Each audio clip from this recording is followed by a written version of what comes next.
Fifalianao andray miaraka aminao atao anatin'izao fandarana fantariny marina izao a isorana manokana ianao izay fampanaraka tsy tapaka dia ho anao voasambany vao manaraka ihany koa dia tonga soa ianao a dia androantsika resaka loha hevitra anankiray a dia hoe azo atao ve ny mivavaka amin'ny anjely, azo atao ve ny mivavaka amin'ny anjely a mialohan'ny resantsika an'izay loha hevitra zay dia mamanasa anao a hipartage an'ity fandarana ity a amin'ny namanao anankitelo na anankefatra satria mety asony namanao a ny fahitany an'ity fandarana ity. Dia idirantsika amin'izay ilay loha hevitra hoe azo atao ve ny mivavaka amin'ny anjely. Jesosy a rehefa avy ny fahadianina nandritry ny 70 andro sy 70 alina tany anefitra dia nalainy Satana fanahy izy a ary nentin'ny Satana tamina tendrombohitra anankiray avo dia avo izy dia nasehony Satana azy a ny fanjakana rehetrarehetra manerana an'izao tontolo izao a sy ny voninahiny. Dia hoy izy Satana mantsy Jesosy hoe raha iankoka eto anatrehako anao izy izy a dia omeko anao a ireo zavatra rehetrarehetra ireo. I Satana moa dia fantatsika fa anjely a izay mivadika teo anatrehan'Andriamanitra. Ny zavatra navaliny Jesosy azy dia hoy izy Jesosy hoe mandeha any ianao Satana fa voasoratra hoe Jehovah-Andriamanitra ao irery ihany ny ankofanao ary izy irery ihany no tompoinao. Ao amin'ny Toko 4 manomboka amin'ny 19 ka hatramin'ny 10 misy an'izay tantara izay. Izany hoe Jesosy zany dia nampiseho miharihary fa tsy nety miankoka izy teo anatrehan'ilay anjely nivadika, tsy azo atao miankoka eo anatrehan'ny anjely fa Andriamanitra ao irery ihany ozy izy no iankofanao a izy irery ihany no tompoinao. Andriamanitra irery no iankofana sy tompoina satria ny atao hoe mivavaka dia miankoka, manompo a, miantso a, na ihany koa hoe mangatapitahiana na mifandray. Zay zany ilay hoe mivavaka amin'ny anjely a izay resantsika eto, na hoe miantso anarana anjely ihany koa mbola resantsika izay a rehefa avy eo. Jesosy dia nampiseho fa tsy azo atao zany miankoka eo anatrehan'ny anjely. Andriamanitra irery ihany ozy izy a no tompoinao a sy ankofanao.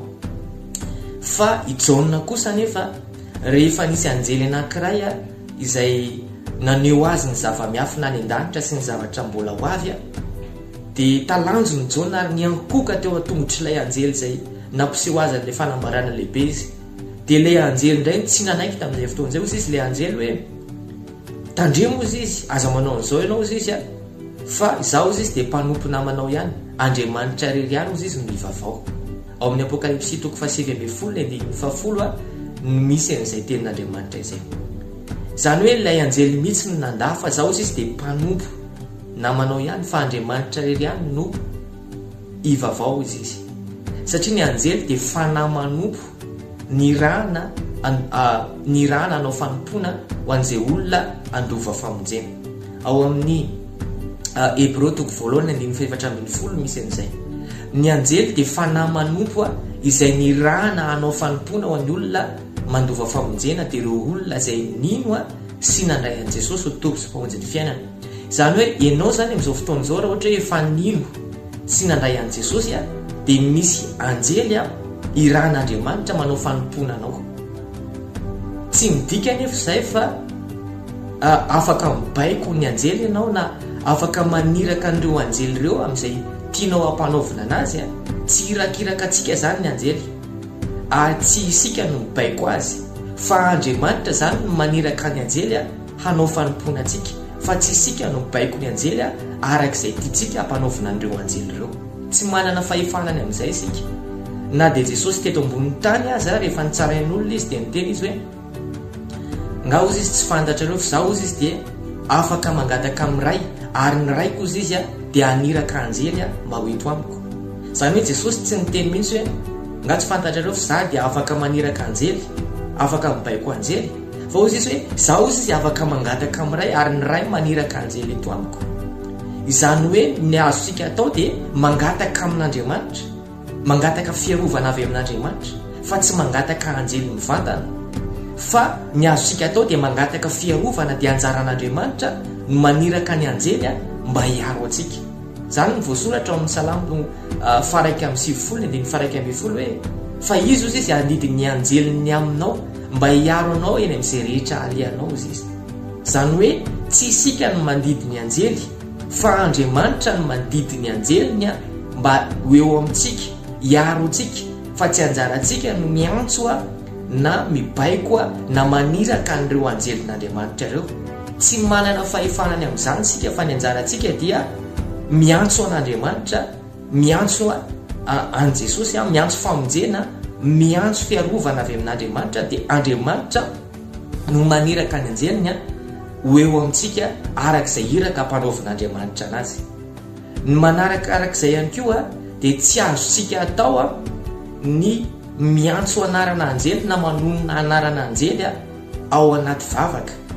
Tsy azontsika atao zany ny miantso anarana anjely na manonona anarana anjely, zany hoe na mampiasa azy ireo lasa intermédiaire na hoe mampifanelanelana atsika amin'Andriamanitra. Tsy azontsika atao zay, tsy ara-baiboly zay zavatra zay, satria ny anarana tokana izay azahoantsika famonjena dia ny anaran'i Jesosy irery ihany.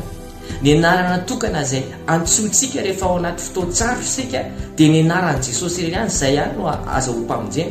Romana 4:17 milaza fa izay rehetra miantso ny anaran'ny Tompo no vonjena. Ary ny anarana tokana izay eken'Andriamanitra ahafana mangata-javatra eo anatrehan'Andriamanitra dia tsy anarana anjely fa ny anaran'i Jesosy irery ihany koa.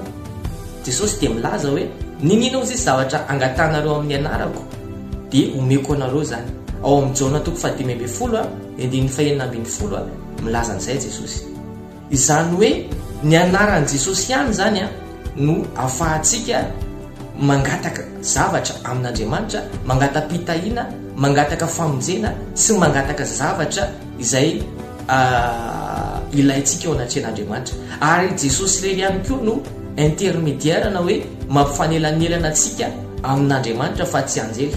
Fa ny anjely dia irak'Andriamanitra reny, Andriamanitra mandidy an'ireny sy mibaiko an'ireny rehefa mangataka zavatra amin'Andriamanitra isika. Ndraindray ary mety tsy mangataka isika fa Andriamanitra mihitsy no maniraka ny anjeliny mba hanompo atsika, mba hiaro atsika amin'izay zavatra ataontsika rehetrarehetra. Zany hoe arak'izay tenin'Andriamanitra rehetrarehetra nizaraina tamintsika teo izay zany dia tsy azo atao ny mivavaka amin'ny anjely, tsy azo atao ny miankoka eo anatrehan'ny anjely, tsy azo atao ny manompo anjely, tsy azo atao zany ny maniraka sy mandidina mibaiko ny anjely na miantso anarana anjely ihany koa, satria raha ny tenin'Andriamanitra izay fa ny azontsika atao dia miantso ny anaran'i Jesosy, mivavaka amin'i Jesosy, dia anjaran'i Jesosy maniraka anjely hanao fanompoana eo amin'ny fiainantsika. Izay ihany koa ny fandaharana izay mifampizarana tamintsika tamin'ity androany ity. Mino aho fa nitondra fahalalana ho anao indray lohahevitra tandroany dia akasitrany ianao nanaraka hatramin'ny farany dia tahian'i Jesosy mirary ny fiadanan'Andriamanitra aminao.